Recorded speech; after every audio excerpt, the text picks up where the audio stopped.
Thank you, Mr. Deputy Speaker. It's a pleasure to follow the honourable member from Stirling. He described Scotland as being at the heart of the budget, so if you can travel as far away from the heart of the budget as you can be, that would be the far southwest. My question for ministers is, why was the far southwest so ignored in this budget? I'm disappointed that the budget didn't help us on our key asks. Honourable members may have seen on my Facebook page the ability to play budget bingo with our 9 key asks as a city. I was hoping that we would be able to announce a winner for a line or even for every single one. On behalf of Plymouth, I was asking for help with social care, the NHS to support our armed forces to stop the cuts to HMS Albion and HMS Bulwark, £30 million for a vital upgrade in Plymouth. But I'm afraid, Mr. Deputy Speaker, there were no winners in the Plymouth budget bingo this time round. I must say to the government that it ignores the far southwest at its peril. As a region, ministers have taken us for granted for far too long. It is now a region full of marginal seats. And if ministers want to keep drawing their ministerial salaries, I think it would be wise to listen to both Labour and Conservative MPs for the far southwest who have been so ignored in the preparation of this budget. There is widespread awareness in Plymouth that we get a raw deal from government. There are plenty of mentions of the North, the Midlands, and Scotland in the budget, but very little about the far southwest, despite us having a very clear case for investment. The lowest per head education spend in the country, £415 per head less than in London. Just a third of public health spending compared to London, £668 less per head. 1/3 for transport spending compared to London, an NHS in crisis, our hospital on near state of constant black alert, social care in crisis, and this is not because of the hard work of our public servants who are working their socks off, it's because of lack of funding, and that is something that the government could have addressed in this budget and chose not to. On transport, our case for investment was compelling, but there was no extra money for our precarious South West rail link, despite a cross-party campaign for do so. Labour has promised £2.5 billion in our investment fund to upgrade the far South West train line.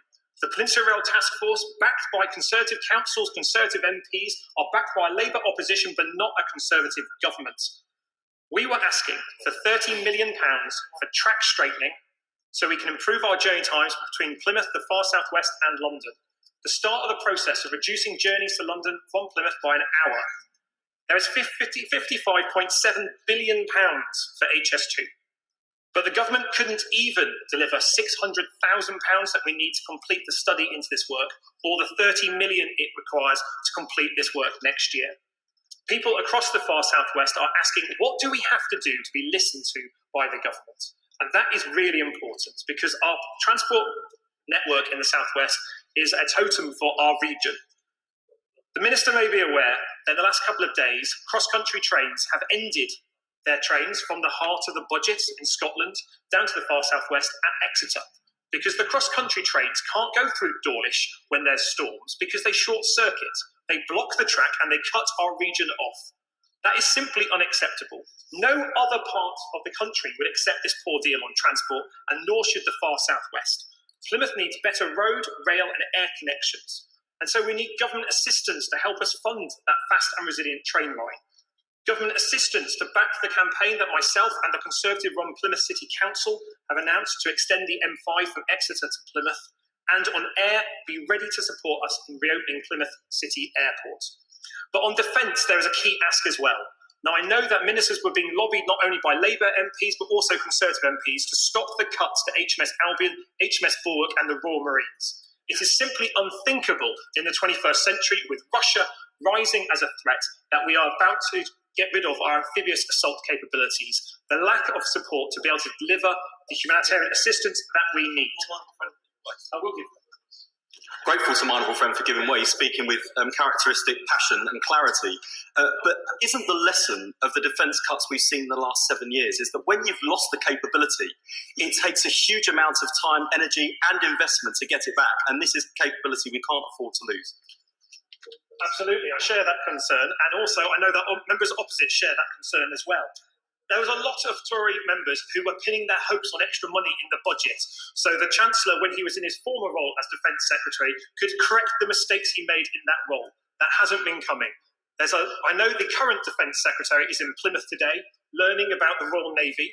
I wish him well in that endeavour, and I hope that after his familiarisation with the Royal Navy and the Royal Marines, he won't be supporting cuts to amphibious forces.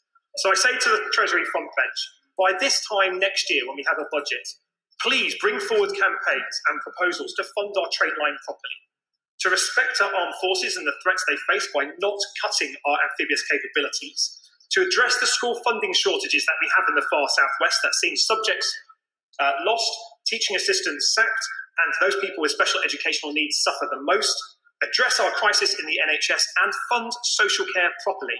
Considering how big an issue it was in the general election in Plymouth and across the country, its absence from this budget was telling. Cut tuition fees, raise the minimum wage, and importantly, give hope to the 8,000 WASPy women in Plymouth who are looking for support from this government. The budget didn't name-check the Southwest, nor did it name-check any Southwest MPs and their successful campaigns, simply because we needed to have those. The far Southwest needs to be taken seriously by the government, and I encourage the government to listen to the campaigns raised by Labour MPs and Conservative MPs to fund us properly. The message from the budget is clear. Plymouth deserves better than this budget.